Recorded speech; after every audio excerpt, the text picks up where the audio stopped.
Assalamualaikum warahmatullahi wabarakatuh.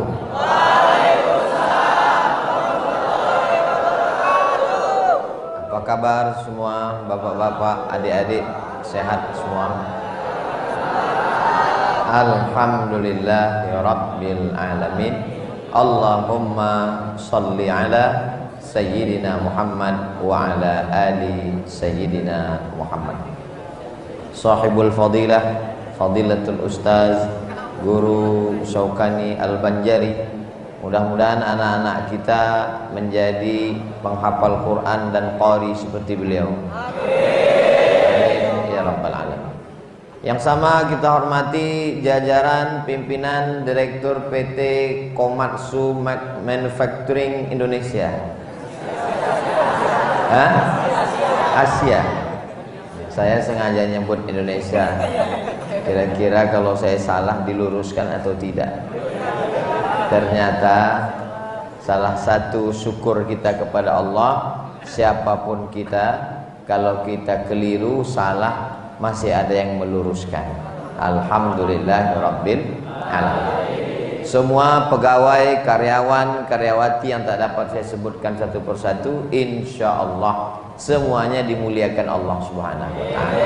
Amin ya rabbal alamin. Saya beserta seluruh tim amat sangat mohon maaf karena tidak sesuai dengan jadwal. Kami delay pesawat. Ketika akan berangkat tadi dikasih tahu, Ustadz ini pesawatnya rusak. Dan andai pesawatnya betul pun saya nggak berani juga naik. Terus kita naik pesawat ini enggak, kita naik pesawat yang satu lagi Pak Ustadz. Akhirnya kita hanya mampu berencana jumpa jam 4 asar. Rupanya yang terwujud hanyalah rencana Allah Subhanahu wa ta'ala. Itu menunjukkan semua kita berusaha berikhtiar. Kalau tidak kata Allah, maka tidak akan terjadi. Dan kalau Allah sudah berkehendak, innama amruhu idza arada syai'an ayyakula lahu kun fayakun. Kita ikuti saja rencana Allah, insyaallah rencana Allah itu jauh lebih indah daripada rencana kita. Apa hikmahnya, kenapa acaranya malam begini? Kalau bagi saya lebih suka tausiah malam daripada siang. Kenapa? Karena kalau tausiahnya asar tadi jam 4, itu mata jamaah keluar karena di luar masih terang. Kalau sekarang tidak bisa melihat keluar, gelap semua. Kalau tadi waktu asar mungkin masih lelah, baru saja keluar dari kantor, masih panas, belum fokus. Sekarang sudah tenggelam matahari, sudah sholat maghrib, sudah tenang. Insya Allah semuanya ada kebaikan dan hikmahnya insya Allah. Amin ya rabbal alamin. Tapi jangan gara-gara ini lalu besok adik-adik nggak punya rencana. Pak Direktur nanya, gimana progres kita ke depan? Apa rencana kita? Rencana Allah jauh lebih indah. Saya tidak mau kedatangan saya justru menurunkan etos kerja. Saya cuma mau berkata, kita punya rencana, kita punya ikhtiar, kita punya usaha. Andai tidak terwujud, jangan kecil hati, jangan kecewa, karena Allah punya rencana yang lebih indah. Mudah-mudahan kita selalu ridha dengan ketetapan Allah SWT. Amin ya rabbal alamin. Tema kita ada 3 keyword, K kunci, word kata. Ada 3 kata yang saya dapat tangkap dari tema yang sudah disiapkan oleh PT Komatsu. Yang pertama, menjadi insan yang bersyukur. Bagaimana cara kita menjadi insan yang bersyukur? Pekerjaan yang menurut kita membosankan, memuakkan, menjemukan, pergi pagi pulang petang, itu adalah pekerjaan yang sangat dirindukan dan diinginkan oleh pelamar yang tidak lulus-lulus. Betul?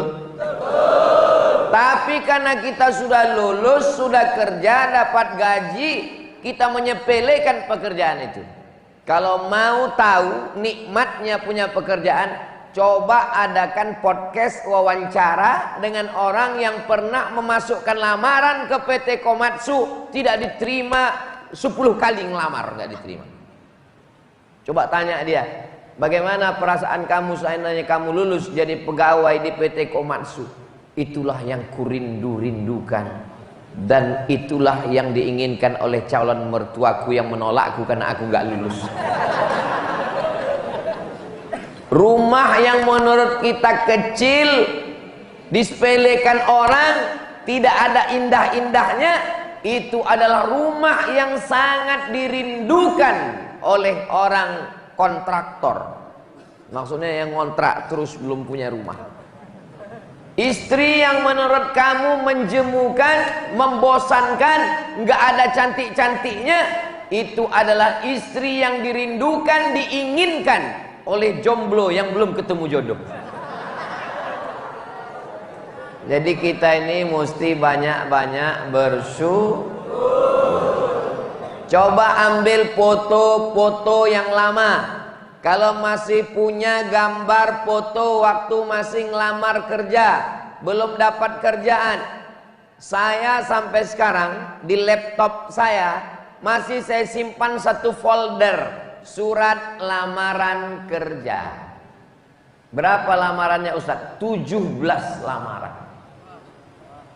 Kapan itu Ustaz? Waktu saya baru pulang dari Maroko tahun 2007. Saya buat 17 lamaran, ibarat masang mata kail pancing. 17 pancing saya pasang.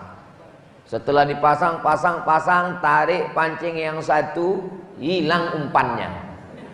Tarik satu lagi, hilang mata kailnya. Tarik satu lagi, putus benangnya. Yang lain sama-sama bambunya hilang. Satu pun nggak ada. Apa gunanya folder itu saya simpan? Kalau saya lagi tidak bersyukur, kalau saya lagi bosan, folder itu saya buka, mengenang masa lalu Abdul Somad. Kau mesti banyak bersyukur. Kenapa saya menasehati diri saya sendiri? Karena tidak ada orang menasehati saya. Hari Jumat khutbah mestinya 4 kali. Jumat 1, Jumat 2, Jumat 3, Jumat 4. Saya sengaja kosongkan satu Jumat supaya ada khotib yang menasehati saya. Abdul Somad, kamu jangan cuma menceramai orang, mengkhutbahi orang. Maka saya mesti dengar khutbah. Saya datang ke masjid, di sop belakang, di tepi, di pinggir untuk mendengar khutbah. Apa kata pengurus masjid?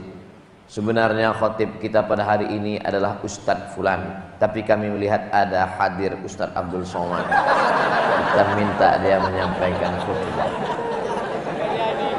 Jadi pandai-pandailah menasehati diri sendiri, pandai-pandai bersyukur kepada Allah. Bagaimana bersyukur segala nikmat yang diberikan Allah ini. Mudah-mudahan adik-adik semuanya termasuk insan yang pandai bersyukur, insyaallah. Amin ya rabbal alamin.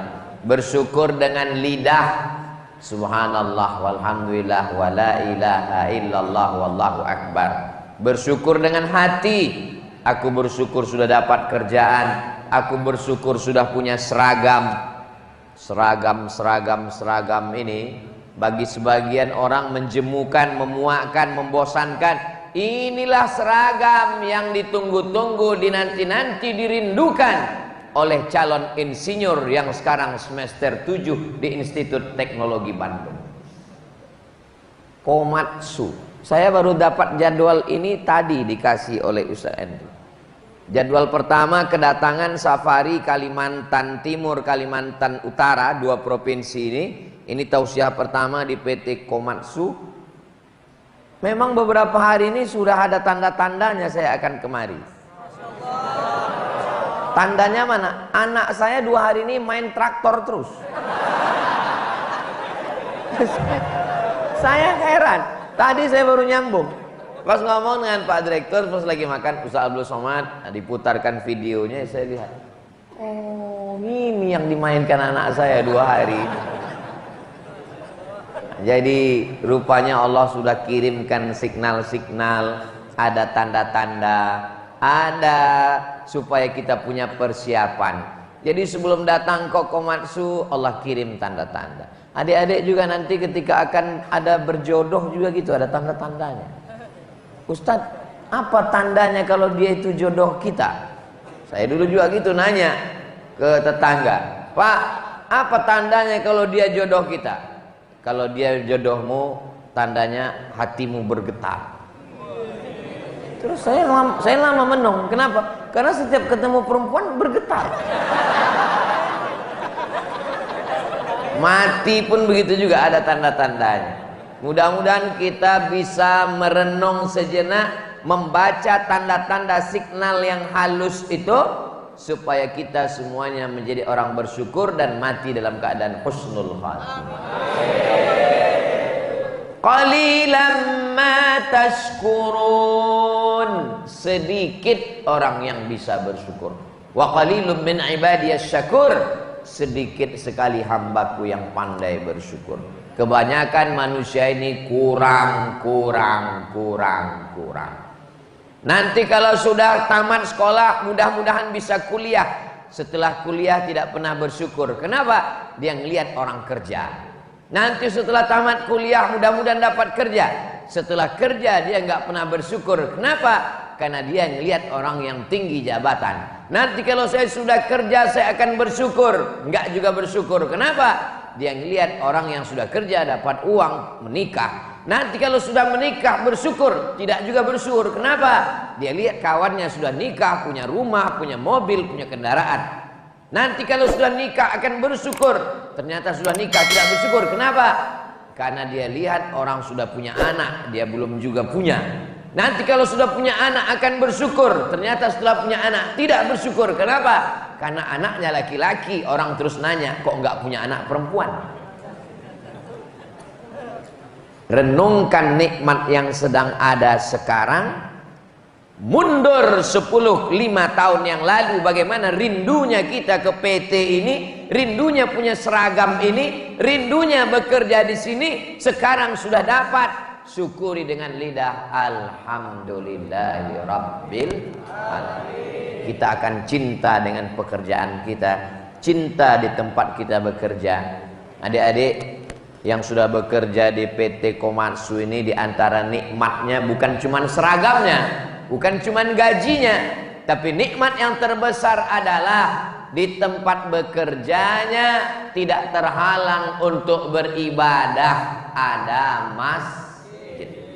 Bayangkan saudara-saudara kita yang mesti bekerja ke luar negeri, ngurus visa, bayar, sampai di tempat kerja sholat pun tidak bisa.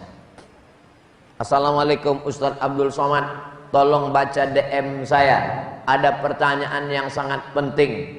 Admin, apa pertanyaannya? Apa hukumnya sholat di WC? Ini mau ngetes Ustadz Somad atau gimana? Kamu nanya begini apa maksudnya? Mau ngetes? Ternyata dia kerja di luar negeri, karena di dalam negeri sudah puluhan lamaran tidak diterima. Akhirnya demi sesuap nasi membahagiakan orang tua dan nggak tahan telinga karena ditanya orang kampung terus, kok nggak kerja? Kok nggak kerja? Sudah jual tanah, sudah jual sapi, sudah jual gelang ibu, anting, nggak juga kerja. Ada lamaran diterima, permohonan pergi ke luar negeri, sampai di luar bertemu dengan orang-orang yang punya prinsip time is money. Uang adalah Tuhan. Mereka mempertuhankan uang. Bagi mereka 5 menit sholat zuhur dan asar mengambil jatah kerja, nggak boleh sholat. Supervisor pengawas saya nggak boleh sholat, Ustadz. Terus kamu gimana? Saya masuk ke toilet, bisa kira-kira kalau badan saya ditekuk, saya bisa ruku, sujud, dan saya gelar di situ kain anduk dan saya sholat di situ. Apa hukumnya Pak Ustadz? Sebetulnya toilet tempat najis, kotor, masuk ke dalam kaki kiri, Allahumma inni a'udzubika minal khubuthi wal khaba'ith. Wudhu saja pun makruh di dalam. Tidak boleh menyebut nama Allah karena di dalam ada tempat buang air besar, buang air kecil. Tapi karena ini darurat tingkat tinggi, daripada enggak sholat sama sekali, maka sholatlah di situ. Ada adik-adik di sini yang sholat di toilet. Masjidnya besar. Jadi yang selama ini belum juga sholat, mudah-mudahan dibukakan Allah pintu hati. Tidak ada halangan. Malah didatangkan guru Syaukani, didatangkan Ustadz Abdul Somad datang kemari, dibuatkan acara tablik akbar pengajian. Ini nikmat besar, disyukuri dengan lisan alhamdulillah wasyukru lillah wala haula wala quwata illa billah. Bersyukur dengan lisan, lidah. Bersyukur dengan hati, senantiasa mensyukuri nikmat Allah. Bersyukur dengan harta, membayar zakat. Jadi adik-adik yang punya penghasilan satu tahunnya di atas 85 gram emas, itu sudah kena zakat 2,5%. 85 gram itu Pak Ustadz, 1 gram emas itu sekarang 1 juta berapa gitu. Yang tahu harga emas tuh di pojok kiri sana. Harga emas 1 gramnya 1 juta sekian. Tapi karena kita udah lama kenal baik, 1 juta aja lah. Jadi siapa yang punya penghasilan setahun 85 gram kali 1 juta, 85 juta, bagi 12 bulan lebih kurang 7, sekian, maka dia wajib keluar 2,5%, namanya zakat. Gaji saya cuma 5 juta Pak Ustadz. Jangan hitung cuman gaji pokok, hitung total semua. Uang lembur, uang tunjangan, uang sipak, uang sundul, uang sikut, uang tanduk, semua di total pendapatan keluarkan 2,5%. Jadi kalau 2,5% dari 1 juta itu 25.000, berarti kalau 10 juta 250.000. Jadi kalau ada tabungan 100 juta, kalau dilihat dari tatapan mata dan senyumnya yang lepas, kelihatannya di atas 100 juta ya. Makanya saya pancing-pancing di awal tadi. Saya mau ngelihat ini berapa tabungannya. Pas saya pancing dikit, senyumnya lepas, di situ saya baru tahu. Soalnya di tempat lain orang yang kalau nggak punya uang tuh susah mau senyum lepas. Dipancing dikit. Tapi kalau lepas begini, ini di atas 100 juta. Jadi uang yang sudah disimpan selama 1 tahun, jumlahnya di atas 85 gram, itu dikeluarkan 2,5%. Saya ada nyimpan di bank 100 juta Pak Ustadz, hasil kerja di PT Komatsu berapa? 100 juta. Tidak berkurang selama setahun, tidak di bawah 85. Maka keluarkan zakatnya 2,5%. Kalau 100 juta berarti zakatnya 2,5 juta. Kemana dibayarkan? Ke Basnas, Badan Amil Zakat Nasional Kabupaten dan Provinsi Kalimantan Tengah. Apakah kita di sini bisa buat Basnas? Bisa. Namanya UPZ, Unit Pengumpul Zakat. Panggil bapak-bapak dari Basnas kemari, minta mereka buatkan surat izin pembukaan UPZ, Unit Pengumpul Zakat. Maka semua pegawai karyawan storkan ke UPZ, dari UPZ nanti disalurkan ke Basnas Kabupaten dan Provinsi. Kebanyakan orang nggak mau bayar, kenapa? Karena dia sudah punya orang yang dia santuni tiap bulan, tetangganya, karyawan, supir driver, asisten rumah tangga, lalu dia bayarkan zakat. Tidak boleh membayarkan zakat kepada asisten rumah tangga, security, driver kita sekaligus gaji, nggak boleh. Asisten rumah tangga, ini gaji kamu 2 juta sekaligus zakat saya bulan ini.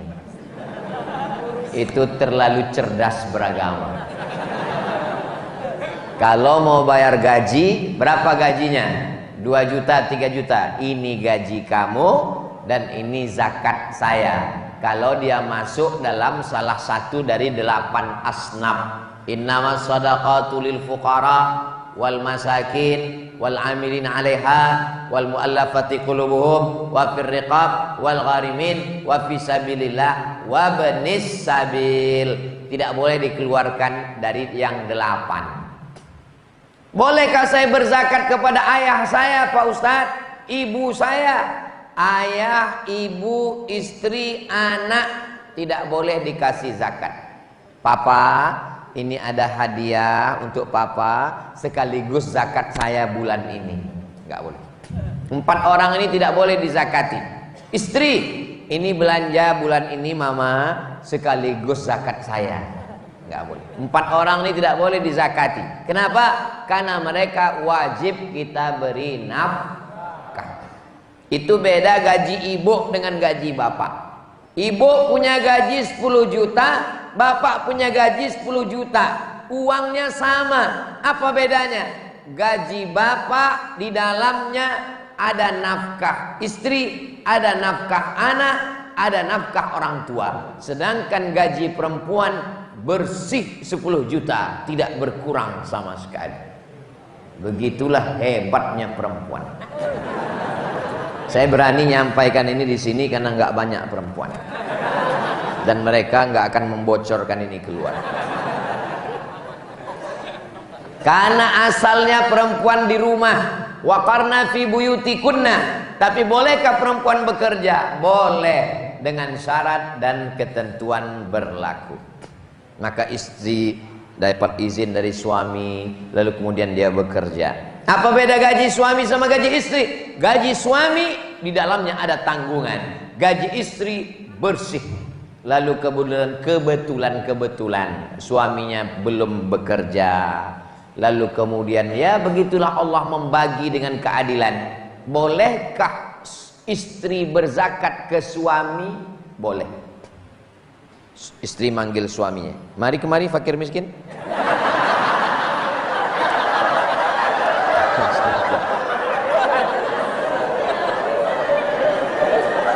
Suami tidak boleh berzakat ke istri karena istri wajib dinafkahi. Tapi istri boleh berzakat ke suami karena suami tidak termasuk yang dinafkahi oleh istri. Maka istrinya mengatakan, "Papa, gaji saya 10 juta, tabungan saya ada 100, maka saya serahkan zakat ke kamu karena kamu termasuk 1 dari 8 asnaf." Apa kata istrinya? Jangankan zakat, jangankan gaji, semua tabungan yang 100 juta itu milikmu yang. Kesalahanku dalam hidup ini cuma satu. Apa? Mencintaimu. Jangankan gaji, jangankan tabungan, nyawa aku serahkan. Tapi kalau kau macam-macam, nah, bersyukur dengan Allah sudah komplit. Lisannya bersyukur. Jangan ngomong macam-macam. Ini begini, begini, ngamuk. Memangnya ngamuk menyelesaikan masalah? Ting, ting, ting, ting. Ting, ting, ting, ting. Kepada seluruh penumpang. Itu jantung kita udah nggak normal dah. Ini pasti delay, Tadi Ustadz waktu di airport delay ada ngamuk-ngamuk? Enggak. Ada keluar kata-kata kasar dari mulut Ustadz? Enggak. Ada keluar kebun binatang dari lisan Ustadz? Enggak. Kenapa Ustadz nggak ngamuk? Udah biasa. Malah kalau tepat waktu saya malah nanya, loh kok tepat waktu? Kok kita nggak delay ya? Ustadz jangan ngomong gitu Ustadz. Nanti kalau Ustadz diembargo sama maskapai penerbangan, Ustadz mau naik apa? Saya kan nggak nyebut maskapai penerbangannya.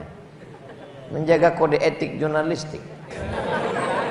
Marah-marah tidak menyelesaikan masalah.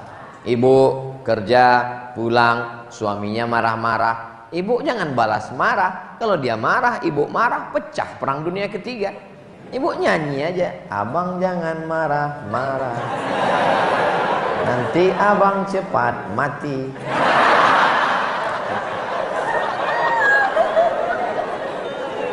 Banyak-banyak bersyukur. Kamu ini sudah kerja, pergi pagi, anak belum bangun sudah pergi, pulangnya malam, tempat kerjanya jauh dari PT Komatsu. Kamu ini orangnya kasar, kamu ini begini begono. Kamu jangan balas marah. Kalau kamu marah juga, apa yang terjadi? Kamu syukuri Allah sudah mengirimkan bidadari surga. Itu yang dikirimkan Allah kepada kamu itu adalah bidadari surga. Tinggal rayu saja dia. Bisa di pending sebentar bidadari surga. Apa kamu katakan saya bidadari surga? Kamu mau merayu saya? Kamu memang bidadari surga sayang. Aku bidadari surga? Iya, tapi aku gemuk mas. Kamu memang bidadari surga, tapi diturunkan Allah di rumah makan. Mudah-mudahan yang belum ketemu jodoh segera dapat jodoh. Siapa yang gak nerima calon mantu pakai seragam begini? Ini gaji menurut kadar warna kelihatannya.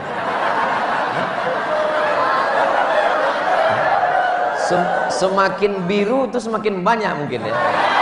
Dan saya baru nebak aja. Demi Allah saya nggak tahu. Ini hanya husnuzon aja. Apakah banyaknya uang membuat orang bahagia? Uang tidak bisa membuat orang bahagia, tapi tanpa uang orang sulit untuk bahagia.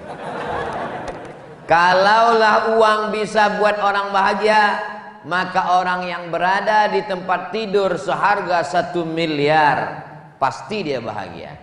Orang-orang kaya, konglomerat, pejabat pergi ke mall, dia perintahkan stafnya cari tempat tidur spring bed yang paling mahal.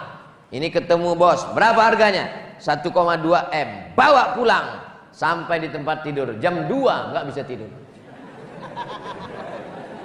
Sementara yang nggak ada punya tempat tidur, yang tulang belakangnya nggak lurus, bisa tertidur. Kapan? Waktu khotib khutbah Jumat.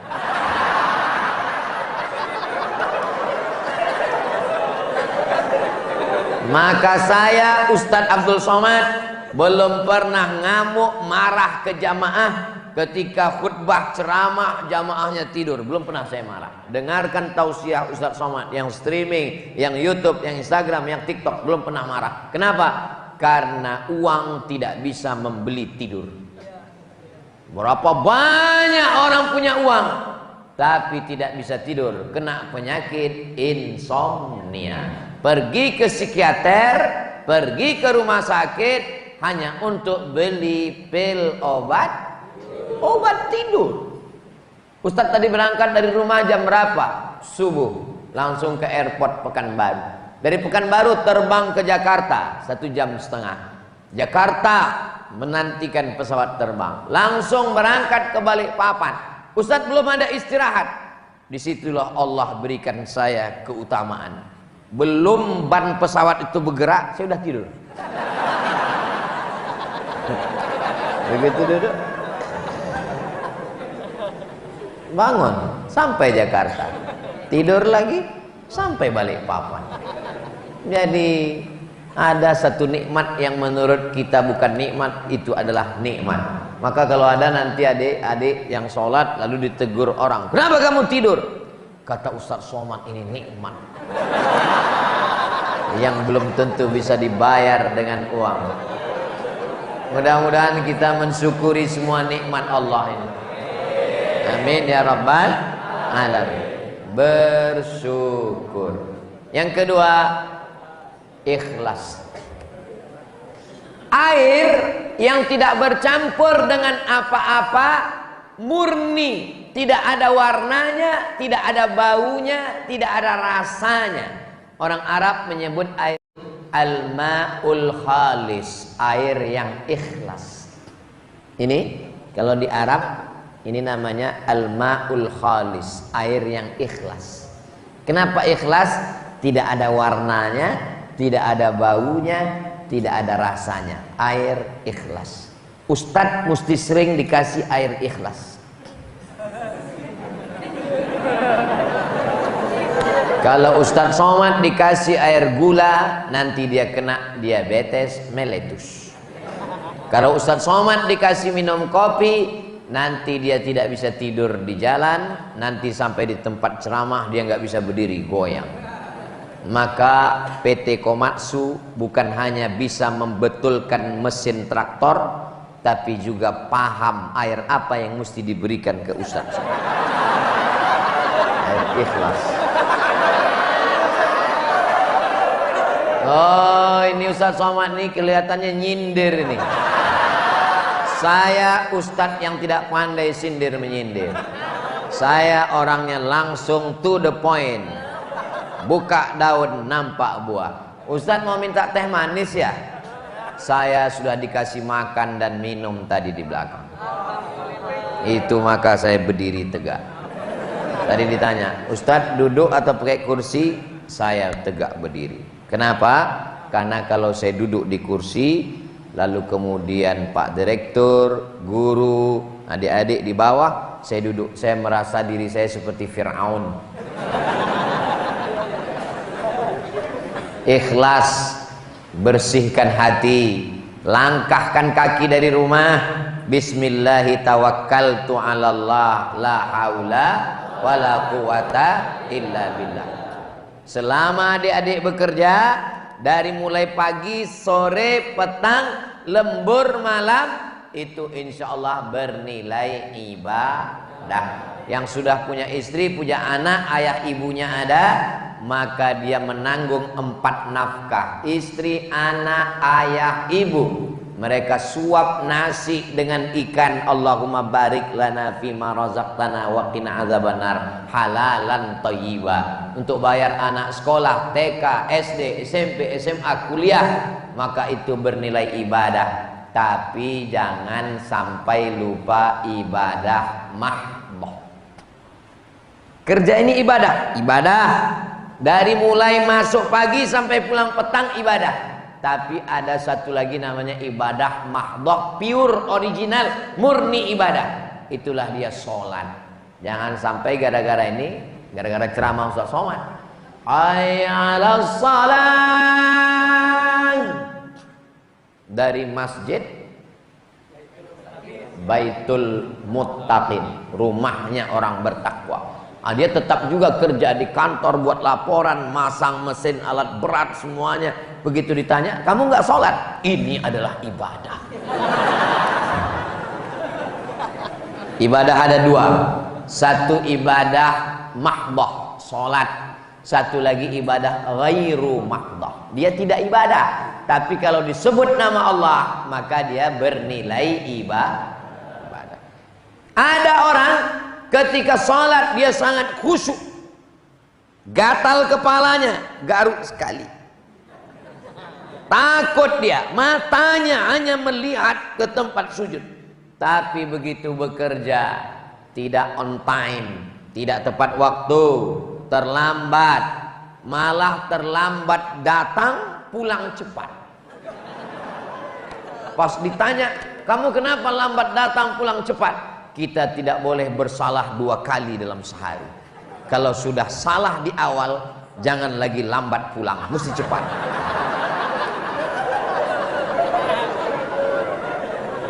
Padahal dia dibayar, padahal dia digaji, maka uang yang dia ambil bukan duit yang halal, disuapkan duit haram kepada anak. Anak yang tidak berdosa makan haram. Bapak ibu hafal semua ayatnya. Nasiyatin kadzibatin khati'ah. Nasiyatin ubun-ubun bagian depan. Kadzibatin pembohong. Khati'ah pelaku dosa. Yang berdosakan tangan, yang berdosakan lisan, yang berdosakan kaki, yang berdosakan mata. Kenapa ubun-ubun yang berdosa? Karena ketika kita makan dari duit haram, sepiring nasi berubah menjadi setetes darah. Setetes darah dari jantung naik ke otak, maka isi otak menjadi haram, jahat. Dari mana otak dapat darah? Dari jantung. Dari mana jantung dapat darah? Dari makanan. Semua kejahatan berawal dari makan haram. Jangan makan haram. Betul Pak Ustadz. Saya punya teman kawan, ngobrol dengan dia 5 menit. Menit pertama aja yang halal. Masuk menit kedua, menit ketiga ngomongnya kok haram terus ya. Matanya kok ngelihat haram terus ya. Itu salah satu sebabnya kalau diurut-urut mundur ke belakang. Mata bisa melihat dari mana? Karena diperintahkan otak. Otak memerintahkan mata, lihat haram. Otak memerintahkan lisan, ngomong haram. Otak memerintahkan kaki, langkah haram. Otak memerintahkan lidah, ngomong haram. Dari mana anggota tubuh berfungsi? Dari otak. Otak dapat perintah dari mana? Dari darah. Darah naik ke otak dari mana? Dari jantung. Jantung menyemburkan darah. Jantung dapat darah dari mana? Dari makanan.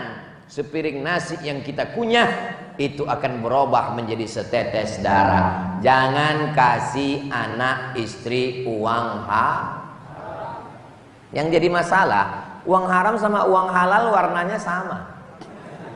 Sama-sama merah, dan Bung Karno dengan Bung Hatta tersenyum di sana. Ternyata uang ini sesuai dengan jumlahnya.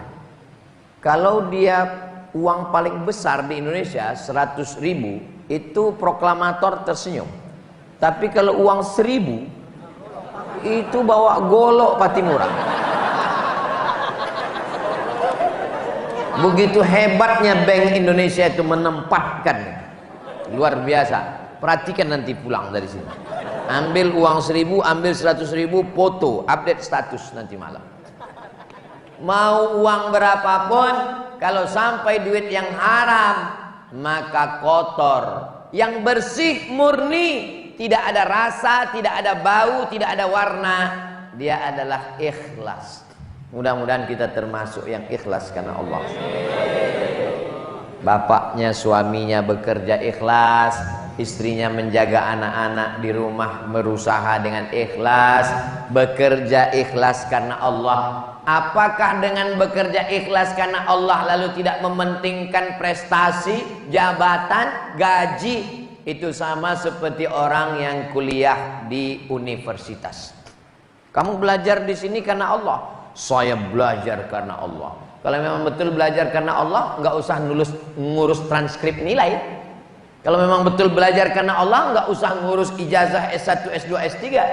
Maka kata guru-guru kami di Al-Azhar Mesir, keikhlasan tidak merusak mengurus ijazah. Karena kita disuruh dapat dua-duanya. Rabbana atina fid dunya hasanah wa fil akhirati hasanah wa qina azabannar. Jadi bekerja, berseragam, ngurus pangkat, berprestasi, itu tidak merusak keikhlasan. Saya tidak mau ceramah saya ini dibalik.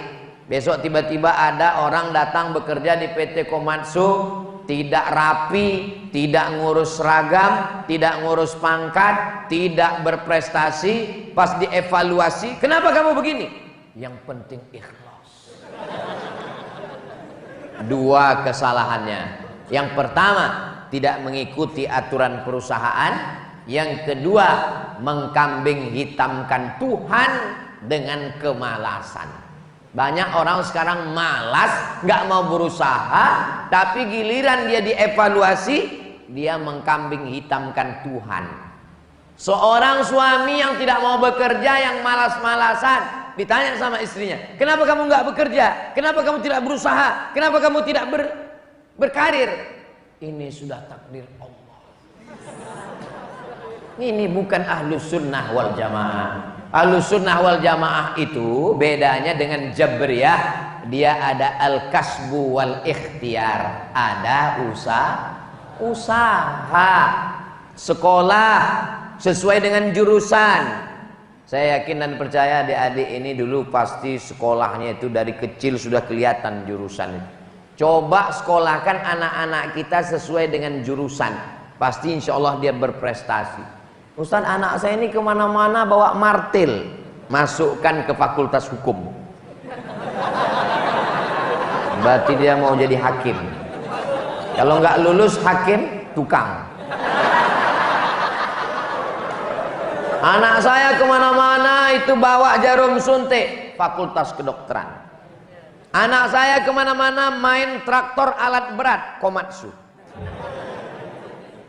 Apapun bakatnya, dimanapun bekerja, itu dipakai untuk menolong agama Allah. Ini banyak yang salah orang tua sekarang. Setiap saya ceramah di perusahaan-perusahaan, saya ceramah di ikatan pengacara, saya ceramah di ikatan dokter, saya ceramah di PT perusahaan, berbagai macam bidang. Ustadz, gimana cara ke Mesir? Kenapa nanya ke Mesir? Saya mau kirim anak saya ke Mesir. Yang mau ke Mesir ini anaknya apa bapak? Saya. Jangan paksa anak kita pada bidang yang dia tidak suka. Walaupun saya ustadz, anak saya tidak paksa. Saya hanya paksa anak saya mondok sampai kelas 6 pondok tamat SMA. Habis itu terserah dia mau kemana. Kalau dia mau jadi teknisi, dia mau jadi programmer komputer, dia mau jadi pengacara, silakan. Saya tidak paksa dia jadi ustadz. Saya paksa dia jadi ustadz. Saya paksa mesti seperti saya. Saya kirim dia ke Mesir. Dia tidak jadi saya, dia jadi Fir'aun.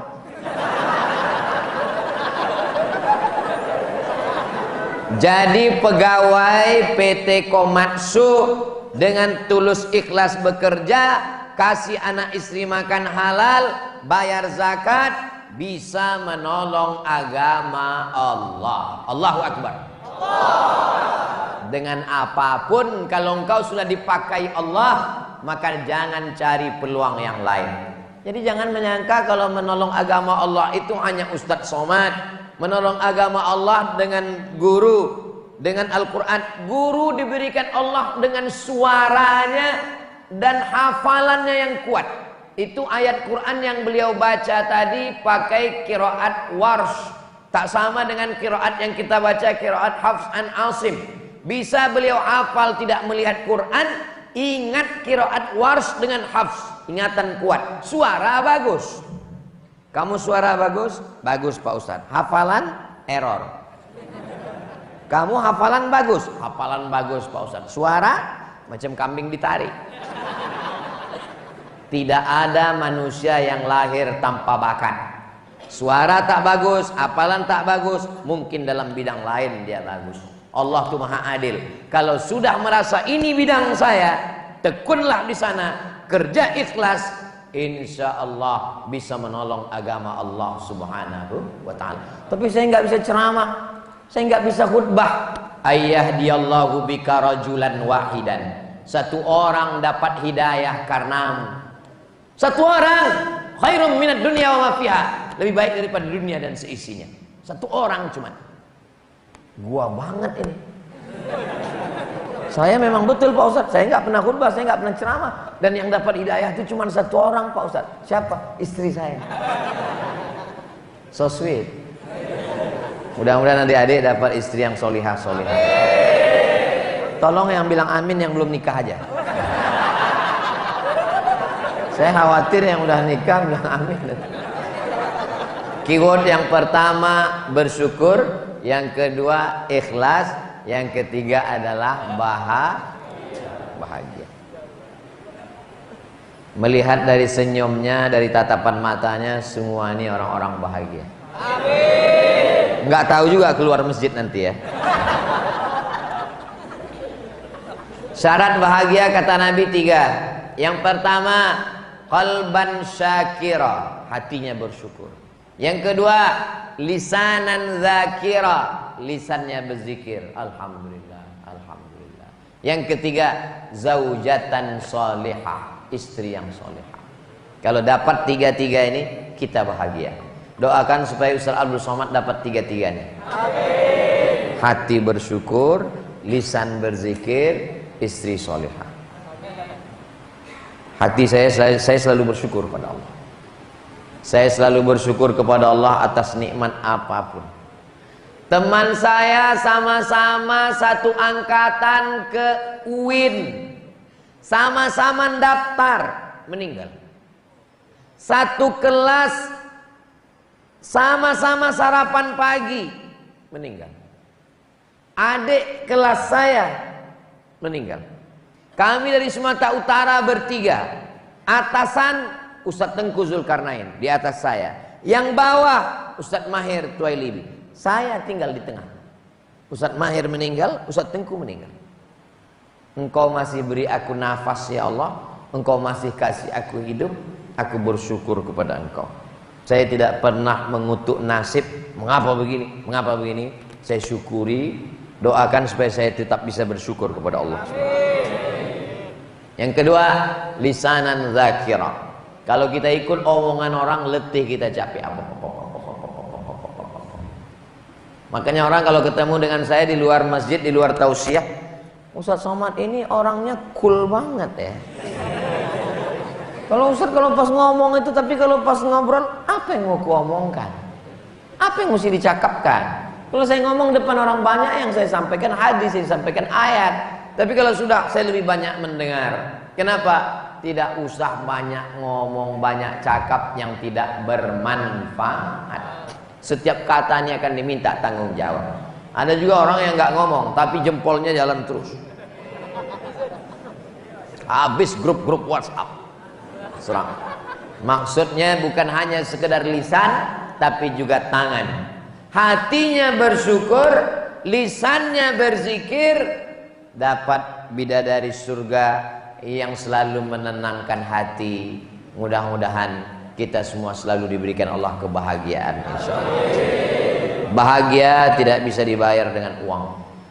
Man as'adun nas, siapa orang yang paling bahagia? Dijawab, man as'adan nas. Yang paling bahagia adalah orang yang bisa membahagiakan orang lain. Itulah orang yang paling bahagia. Tadi saya dari Pekanbaru pakai baju putih, pakai sorban, siap sudah. Ustadz Atta, nanti kita sampai di tempat tausiah, saya pakai baju, pakai sorban. Ya, begitu sampai di PT Komatsu, berubah, bajunya diganti. Ini baju dari Komatsu. Sorbannya pun diganti juga. Oh, ada logonya, Reman.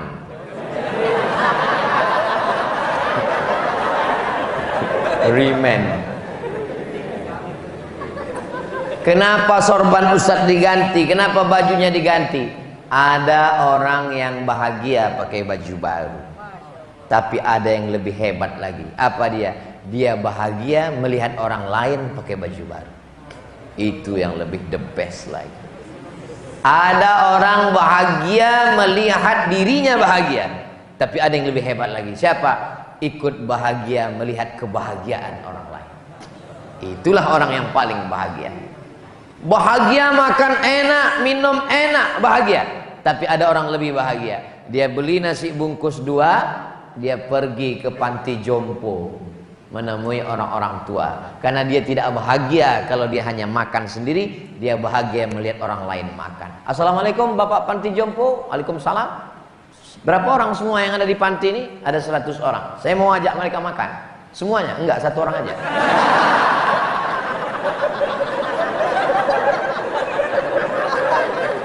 Saya mau makan dengan dia.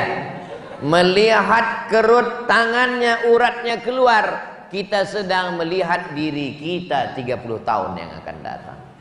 Ini adik-adik yang sekarang umurnya 27. Saya ya sebaya lah dengan saya, 27, 28. Adik-adik pergi ke panti jompo, bawa nasi bungkus, hari Ahad, hari libur, pergi ke mall, bagus. Pergi ke pinggir laut, mantap. Pergi ke danau, cantik. Tapi pergi ke panti jompo, melihat dia menggeletar, menyuap. Anakmu mana Pak? Saya tidak punya anak. Istrimu sudah meninggal duluan.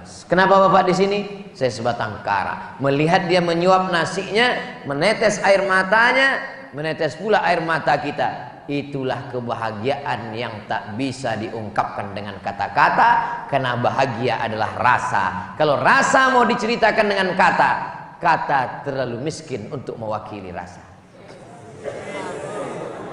Andai kuungkapkan rasaku hari ini, bagaimana rasanya dapat baju dan sorban dari Komatsu, pastilah kata-kata itu berdusta dan belum tentu bisa mewakili rasa. Andai pun kupaksakan untuk mewakili rasa, rasaku belum tentu rasamu.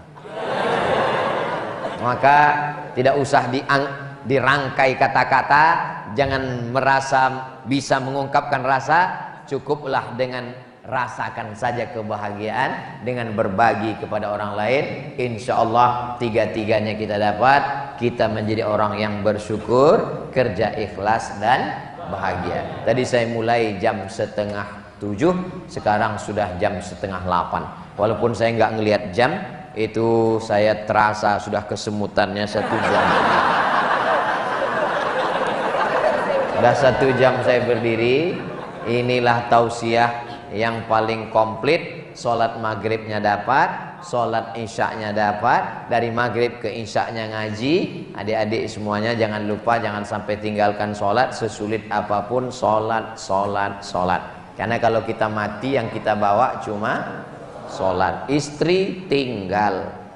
Ada ibu yang mau ikut suami mati? Gak usah dijawab bu, gak usah.